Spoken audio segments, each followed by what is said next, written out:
Bonsoir mes chers amis, bonsoir chers camarades, chers compatriotes, bonsoir à tous les Camerounais. Le sujet que je vais traiter maintenant, c'est un sujet d'actualité. Et ma foi, ce n'est pas un sujet réluisant pour moi. Je voudrais ici traiter, à mon sens, le problème de Martin Kamemim. Et cette fille, donc, qui fait, en fait, l'affaire de sextape qui se promène. Au départ, j'avais dit que je ne devais pas en parler, parce que je me dis, mais je suis tellement choqué. Je suis tellement choqué, et je me dis, mais bon sang, on ne peut pas dire qu'on moralise les gens. On ne peut pas dire qu'on doit reconstruire une société camerounaise pour bouter dehors tous ceux qui ont, et toute cette mentalité, cette moralité animale qui a tué, qui est en train de tuer le Cameroun, qui tue le Cameroun depuis 40 ans, et puis ne rien dire face à une affaire de mœurs comme celle-là. Donc, il y a forcément des victimes. Et puis, je m'en vais m'adresser directement à mon frère Martin Kamemim, sans langue de bois, au risque de me faire rejeter tout le restant de ma vie. Mais je pense que c'est nécessaire. Et je suis choqué, triplement choqué. D'abord, pour l'affaire elle-même, la sextape, choqué pour l'intervention, la réaction du concerné Martin Kamemim lui-même, et choqué une fois de plus pour la troisième raison, par tout ce qui, ma foi, donne des pressions ou font semblant de soutenir Martin Kamemim dans cette sens. Je trouve que c'est une horreur. Ça dit que c'est terrible. C'est terrible ce que je vois dans les réseaux sociaux tous ces derniers temps. Tous ces 2 jours, je ne sais pas, 2 jours, 3 jours. C'est terrible ce que je vois. Ça veut dire qu'il y a des réactions qui me sortent des boutons. Alors, je ne vais pas aller par 4000 chemins pour dire à Martin Kamemim que je suis désolé pour quelqu'un qui est un donneur de leçons, qui n'ose pas prendre un peu de recul, parfois pour faire de la morale aux autres. Nous tous, nous allons faire cet exercice. Mais Martin, tu en es le maître. Donc, tu ne peux pas être moralisateur et être au cœur d'une situation comme celle-là et la traiter comme tu la traites. Je vais revenir sur le fond. Je pense que je vais d'abord faire mon mea culpa. C'est-à-dire que je demande pardon à la gente féminine. Pardon à toutes les femmes. Pour ceux qui me connaissent savent que je ne suis pas trop féministe, féminicide. Je ne sais pas comment vous l'appelez souvent. Je ne suis pas quelqu'un qui est tendre avec les femmes. Mais permettez-moi, parce que j'ai voulu que ce pardon auprès de la gente féminine sorte dans la bouche du concerné, ou alors ceux qui donnent l'impression de compatir à sa situation. Je n'ai pas vu. Mais tout ce que je dis, au risque de me répéter, c'est que je demande pardon à toutes les femmes. Et sans récupération aucune, je vais vous dire que dans cette histoire, quelle que soit l'âme, c'est la femme, c'est cette jeune fille qui est la victime. Et je me pose la question, quand je vois des gens qui disent, qui compatissent pour Martin Kamemim, quand je vois des gens qui disent qu'ils le soutiennent, je me pose une fois la question, est-ce qu'ils n'ont pas d'enfants, ils n'ont pas de filles, est-ce qu'ils n'ont pas de mère, ou alors, si tout le monde a une mère, ils ne sont pas sortis d'une mère, est-ce qu'ils n'ont pas de femme, est-ce que, je me pose la question, je me pose la question. J'ai déjà tourné cette affaire 10 000 fois dans ma tête. Et je me dis, maintenant, si c'était ma cousine, si cette fille était ma cousine, si cette fille était ma soeur, si cette fille était ma fille, je ne sais pas. Je ne sais pas dans quelle peau je serais. Est-ce que quand vous prenez, vous soutenez Martin dans cette histoire, est-ce que vous vous mettez dans la peau de la famille de cette fille? Et puis il y a des gens qui vont me dire, oh, on n'a pas envoyé la fille et machin, truc et tout. Ben écoutez, les frères et sœurs, ce que je vois, la défense, l'angle de la défense de Martin, quand même, c'est un peu comme si on... C'est-à-dire que le sentiment que je dégage, lui et ceux qui le supportent, et qui sont ses complices et tout ce qui... J'ai un sentiment des gens qui ont chosifié la femme. C'est-à-dire que la femme est une chose.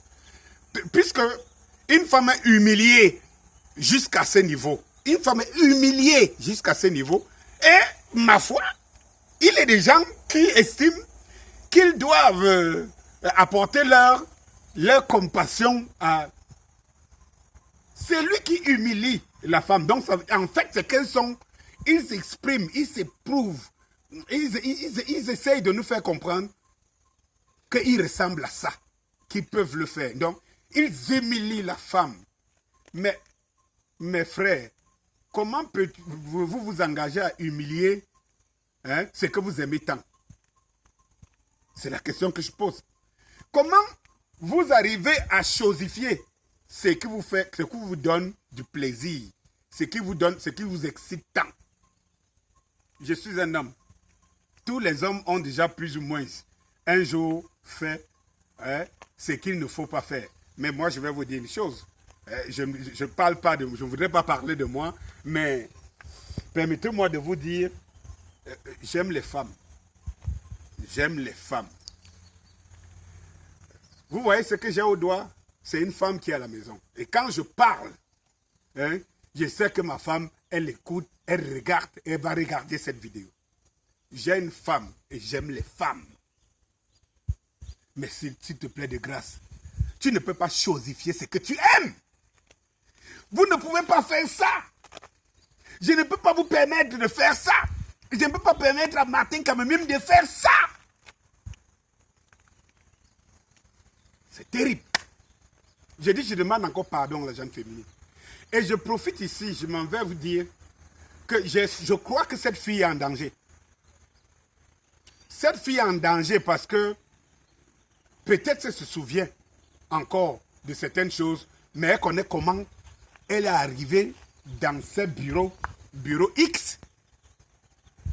Et elle sait jusqu'à un certain niveau ce qui s'est passé. Parce que je suis sûr qu'elle ne sait pas tout. Parce que quand vous voyez les images de cette fille, au départ, elle est très lucide. Et quand vous voyez, quand elle commence à faire certaines choses, vous comprenez qu'elle n'est plus, elle est dans un état second. Mais qu'est-ce qui ne va pas? Mais on tombe dans quelle, je ne sais pas, dans quelle bassesse et tout. Est-ce qu'une affaire de sexe peut tourner autour des hommes, des personnalités publiques comme le Martin Kamemim, où on voit qu'une fille n'est pas dans un état second? Mais qu'est-ce qui se passe dans ce pays? Ailleurs, on ne serait pas en train d'aller arrêter les petits garçons qui travaillent dans les bananeraies en Djombe et tout parce qu'ils ont osé prononcer le cul de la mère des gens. Et je ne sais pas si c'est une insulte. J'en traiterai le sujet plus tard. Je suis en consultation juridique pour comprendre si quelqu'un m'insulte le cul, si quelqu'un dit le cul de ta mère est une insulte. En quoi, dans quel code, dans quelle logique est une insulte? Parce que il n'a que cité le cul de ma mère. Mais comme toute femme a le cul, y compris sa femme, y compris sa mère, je pense que si on dit on m'insulte con, alors je sais comment insulter. Si on me dit imbécile, je sais comment insulter. Si on me dit tu es fou, mais si on dit le cul de ma mère a un cul. Ça, c'est clair. Moi, je ne vois pas... Bon, ce n'est pas le sujet que je voudrais traiter. Je voudrais tout simplement dire que j'ai vu comment on a été prompt à arrêter les enfants, là. C'est-à-dire que les juger dans les secondes... Je ne savais pas qu'au Cameroun, on peut juger les gens en 2-3 jours. Il est condamné.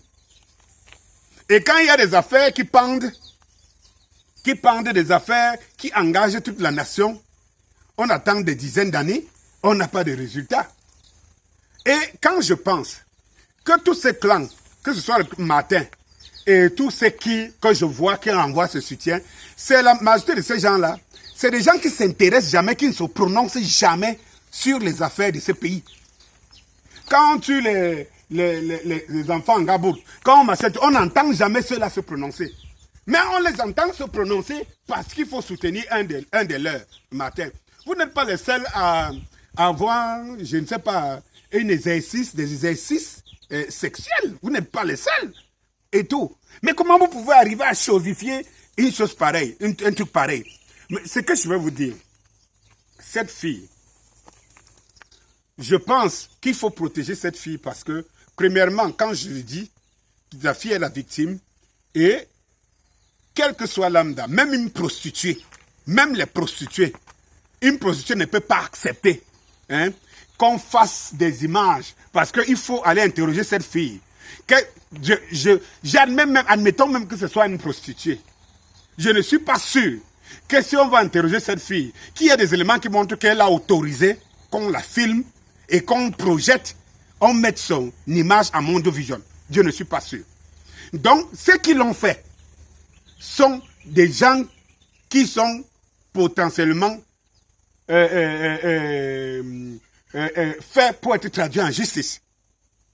Et ça s'est passé à un endroit. Il faut rappeler aux uns et aux autres que si on trouve un cadavre devant ta cour, ou on trouve un cadavre dans ta maison, ce n'est pas ton simple parler de dire je ne sais pas qui a tué la personne. Ah non, tu es d'abord la première personne, c'est-à-dire que la première personne suspectée, parce que le cadavre est chez toi. Et puis, si on entre dans beaucoup de détails, vous trouvez que c'est tellement une connerie. Et moi, je préfère vous le dire sans langue de bois, que Martin quand même est responsable. Et il connaît bien. Et ils ont bien gnoxé, bien zigouillé cette fille. Ils l'ont bien fait. Dit Martin. C'est une affaire de partouze. C'est une affaire de partouze. Parce qu'un directeur, et quand tel que je connais ce type de Martin orgueilleux, c'est mon frère, hein. Bon, je sais que je vais cesser d'être son frère, moi. Mais de toutes les façons, je sauve la morale. Il n'y a rien de plus important que la morale. Venez me dire que mon frère a tué quelqu'un. Il y a les preuves qui montrent que mon frère a tué quelqu'un. J'accepte. J'aurai le chagrin de mon frère, mais j'accepte. Mais pour comment c'est con? Vous voulez supporter quoi? J'accepte. Si moi je commets quelque chose aujourd'hui qui permet de payer les pots cassés d'une manière juridique, mais dites que vous compatissez, vous me soutenez à cette épreuve, mais que vous reconnaissez que ce que j'ai fait n'est pas bien.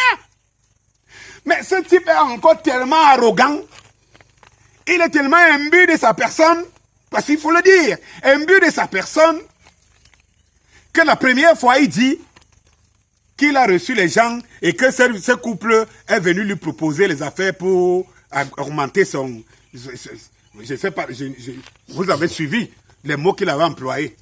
Quand vous regardez cette fille, vous regardez cette fille comme une fille qui vient proposer les affaires à Martin Kamimim. Ah oui? Ah mais ça c'est sérieux?